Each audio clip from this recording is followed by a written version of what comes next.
Ah, there, welcome back, my friend. Torment tides of Numenera. We're in the Bloom, and in an extended slum area of the Bloom where the mutants are. And we want to level up our last cast off, and then talk to the mutants. Let's see, what could we go for? Increase stat pools. That would be not too bad. Extra effort. Maybe.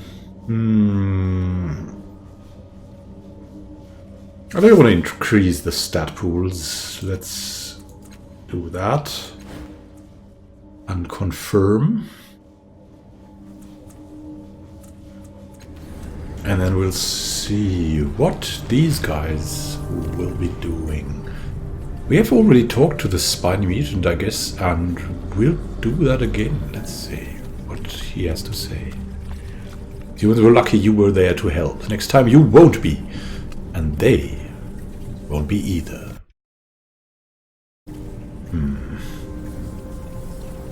We could leave the area already, but we don't want to. Look at this. We want to know about the mutants. What is this? This statue depicts an eyeless, many-breasted mutant. It appears to be screaming. Got a koto. Here, this structure was built in a style you've never seen before. The stone is pitted and ancient. There's someone called the One Door before that. But first we'll go to this guy. You can see vague figures moving around inside the bubble-like house. It's not clear how they get in or out. This guy, Ian... Yeah, we'll see. A stunning man in a formidable garb greets you with arms wide open. His golden eyes stir strange, unbidden feelings in you. My friend, he says, spreading his arms, welcome. I am Ein Torzon. The sound of his deep, rumbling voice makes you think of a waterfall at the rise of the morning sun. Beatific and profound, it makes you feel drunk. Then you see Rin taking a step back, putting you partially between her and the man. She cocks her head to the side, still wary but curious. You know this man, Rin? I know you're busy, but... No. Could we talk? She sounds certain, but her expression suggests she's still mulling it over. Now, what can I do for you, he says, with a puzzled glance at her. Scan thoughts, what a strange thing to do. Why is she hiding from me? Are you trying to hypnotize me? No, not trying. Trying requires effort, and the effect is quite beyond my control, he says with a slight, genuine smile. The effect is caused by my passion for studying the web of connections between people, even separated by words, or he pauses, his smile fading. Death, even in death, connections persist. Scan thoughts, I'm surprised he's still as coherent as he is, or well, it's just a matter of time. His humor continues fading. He seems thinner now, frailer, less human. His voice is a dry, papery, ancient thing. My studies took me all over this world and to lands beyond the stars before I finally came to the Bloom. Here my hunger took on a more literal meaning. With careful hands he opens his clothing, exposing a maw. One of the Bloom's sentient mouths. You sense otherness beyond it, a gateway to a place beyond this one. I told you that my studies changed when I came to the Bloom, he says. One of the Maaw's tentacles winds around his wrist. This is how a Maaw claimed me. Now we both feed, quite harmlessly, mind you, on the connections between people. I understand the sensation can be quite pleasant. Tentacle slips reluctantly from his arm. If you wish to feed us, bring a close friend to visit us. We will be here waiting. Farewell. I don't think we'll do that.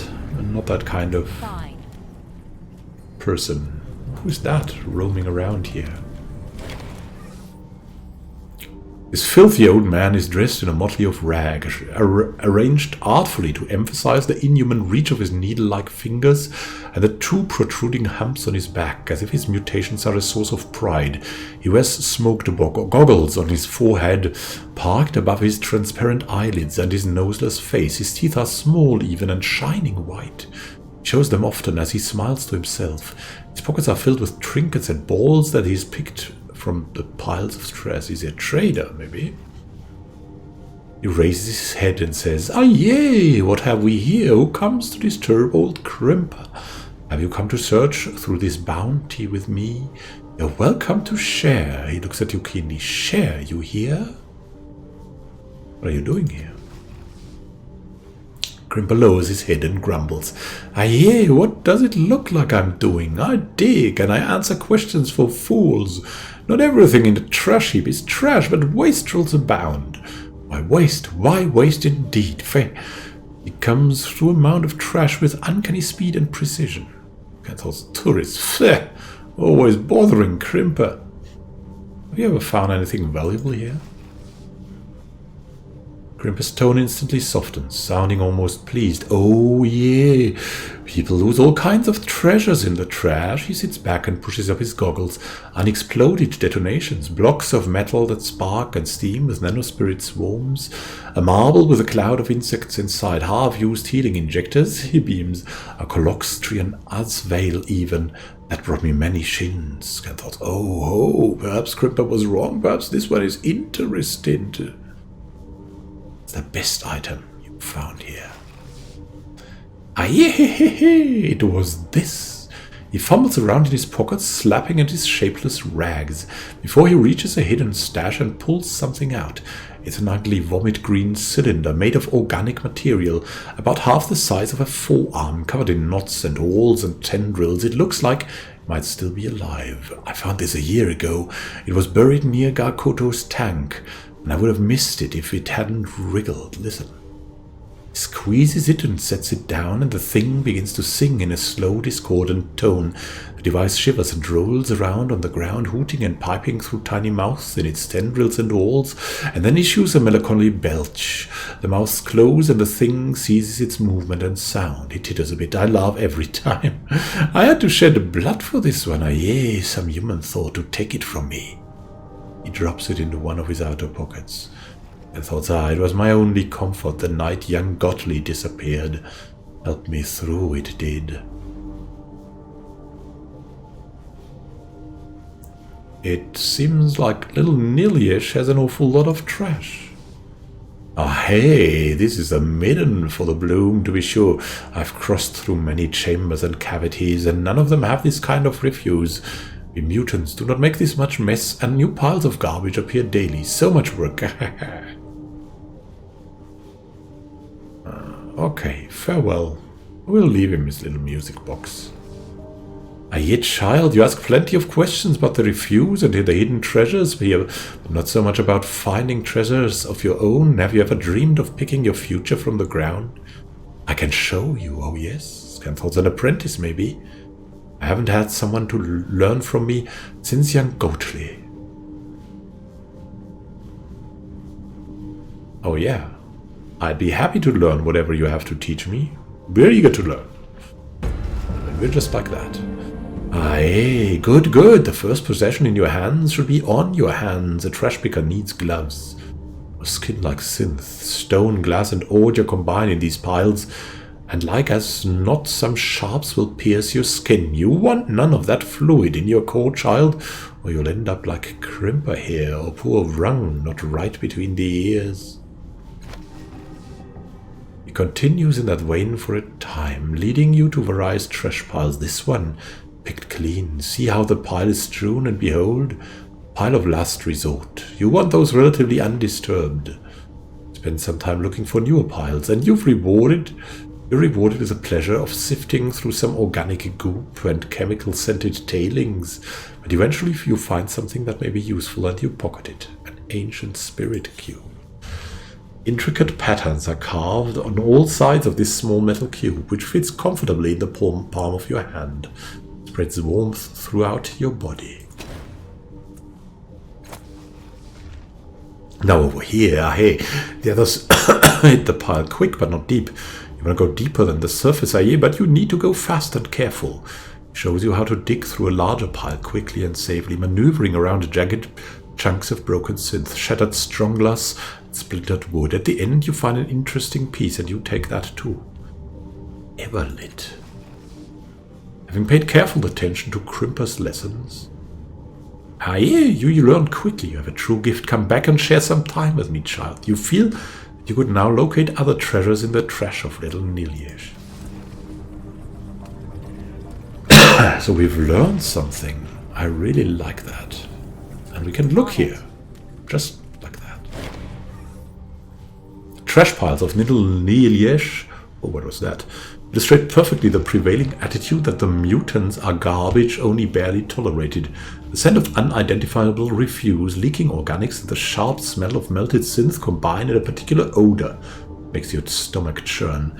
Something catches your eye, a glint of metal perhaps, something shiny, dramatically out of place in the ooze and decay. We'll dig into the trash, we've learned it. A broken Lasker helm. That.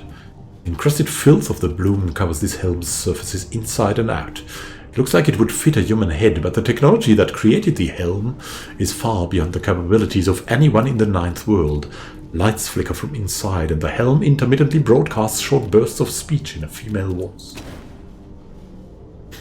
Disgusting garbage pile shifts a number of times as you shove its ordure aside, and the metal you glimpsed remains tantalizingly distant. At last, though, you see a broad patch of metallic surface and snatch it before another avalanche of fetid waste collapses over it.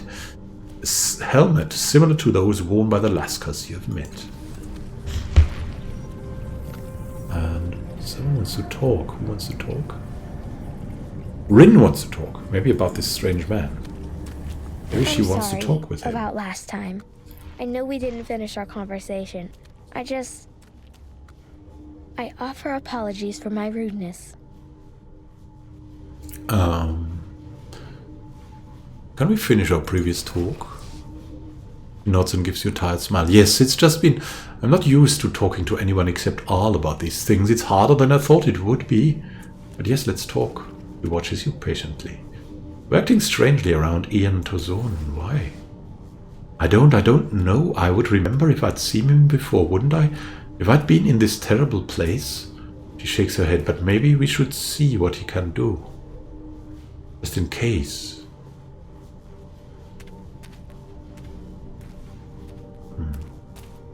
How are you holding up? Before I met you, I asked Arl if he could bring someone to help me. I know. It's embarrassing. He's not the right sort of god for that, but then you came. You're even better than anything a god would bring me. He watches you patiently. Let's talk about you again. All right, she says, her brow furrowing. What did you want to know?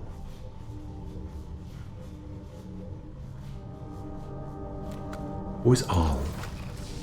A flash of panic crosses her face. What? No one, she says too quickly. And she sighs and pulls something from her pocket. It's a small dark stone with a hole in it. She's outside your arm's reach, but she still holds it close to her chest protectively. This is Arl. He keeps me safe. He knows everything of hiding. As she speaks, you realize something you hadn't noticed before. You aren't getting any thoughts from her at all. It doesn't feel like you're being blocked, though, which is perhaps why you didn't notice it until now. Either her thoughts are hidden somehow, or she just doesn't have any you can read on the surface. Why can't I read your mind? It takes 2 steps away from you. You can read minds? You're trying to read my mind?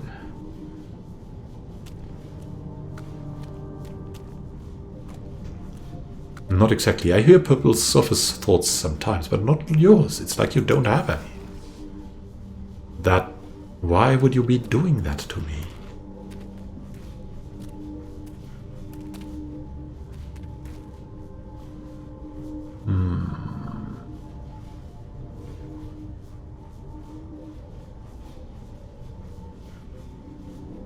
It's not something I choose to do. You hear people's voices whether you want to or not. For me, their thoughts are the same.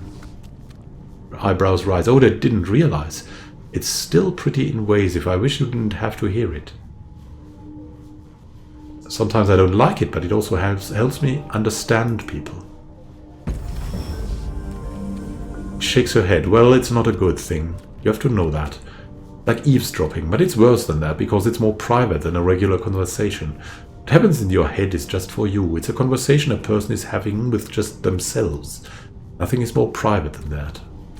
He hesitates, then continues in a soft voice. When a god is strong enough to see into someone's mind, it's a sign the god might be too dangerous. The bath breaks off suddenly, then reaches into her pocket and pulls out her stone. She stares at it, the slightly awakened expression she gets sometimes, and speaks directly to the stone. I haven't been keeping it from you, Al. There's a lot of things I've never told you.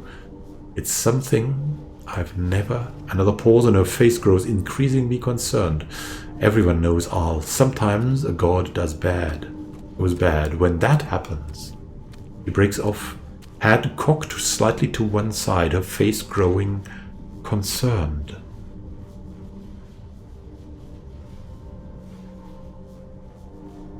Rin? Al, I'm sorry to interrupt, but can we...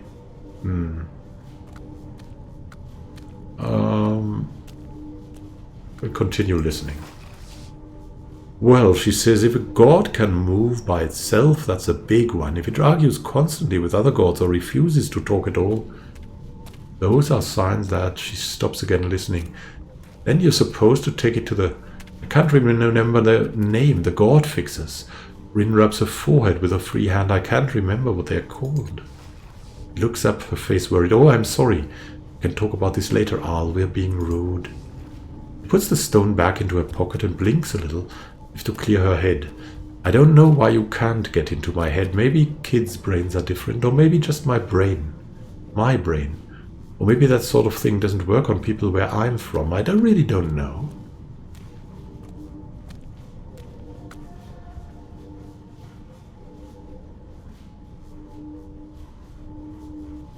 Well, let me know if you think of anything, will you?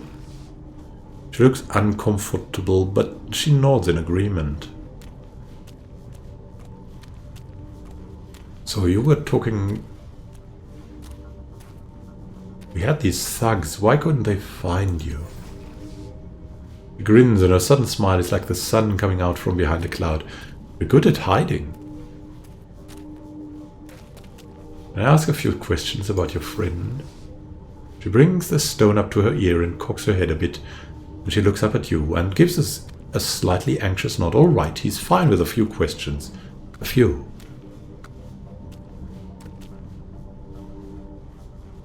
How did you meet your rock? Puts Al back into her pocket. He's not a rock. He's a stone.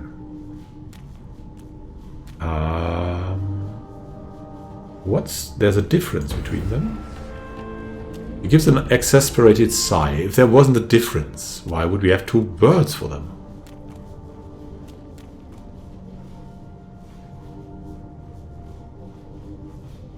And what's the difference?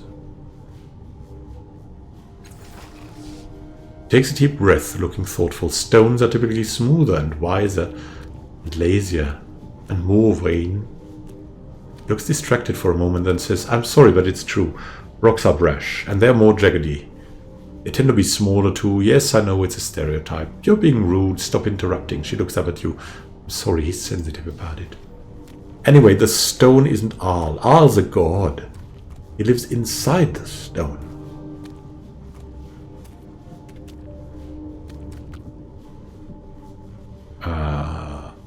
Has he always been in a stone? No, he's a very young god. Older gods have usually lived in many bodies.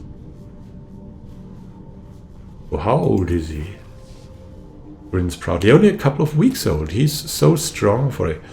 Breaks off and looks down at her hand. You don't need to be embarrassed. Looks up at you and grins again. Then she says in a stage whisper, he's embarrassed.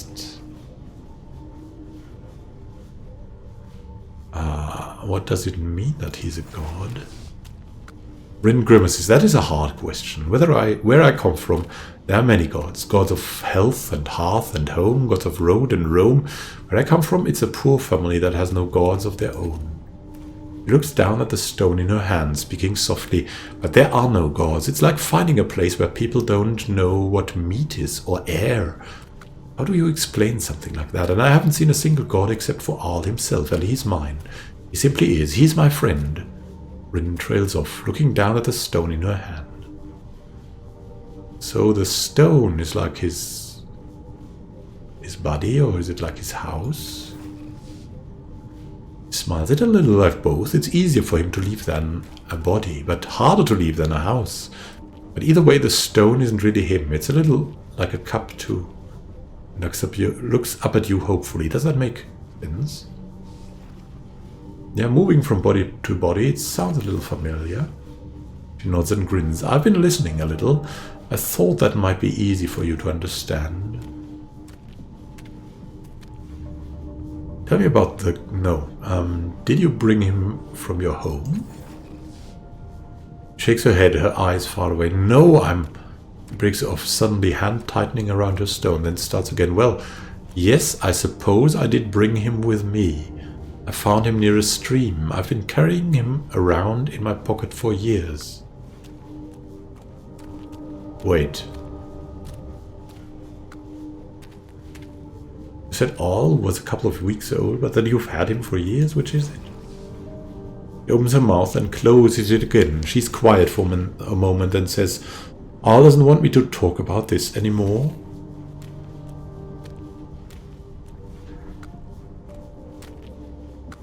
Oh, let's be careful with her. I just want to make sure you're alright, Rin.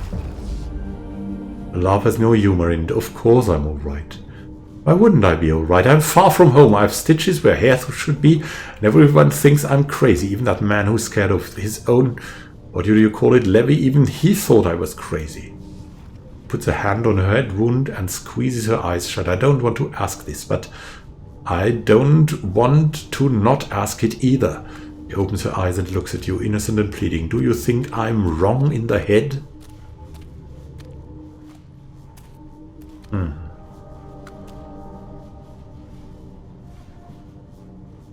I think you've gone through a really hard time, Rin. Sometimes our minds play tricks on us.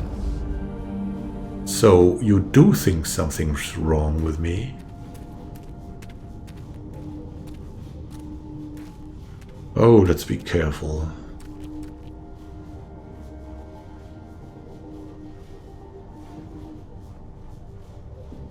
I don't know, maybe it'll help to remember more of your past, like what are your parents' names? Well, my father's name is... She trails off her brow, furrowing. My mother is... Expression shifts from confusion to panic. No, she shakes her head vigorously. No! I know their names, I do their... Again her mouth stammers silently. Al. She pulls out the stone and holds it to her face. Her tears glisten off the stone's black surface. Al, why can't I remember? Why? What did I do? Her shoulders tremble, fighting the sobs that begin to rack her body. What happened? What's wrong with me? It continues like that for a long time, no longer aware that you're even here. Mom. Oh my goodness. Ooh. Given her a hard time. I'm really sorry for that. We'll let her figure it out and then talk to her again, right? Thank you for watching and happy gaming to you. Well, we wanted to explore the bloom. Instead, we've explored Rin. It was all caused by this man, Ein Tozon. A great time until next time and happy gaming. We'll explore more. This is Immanuel Khan signing out. See you soon, my friend.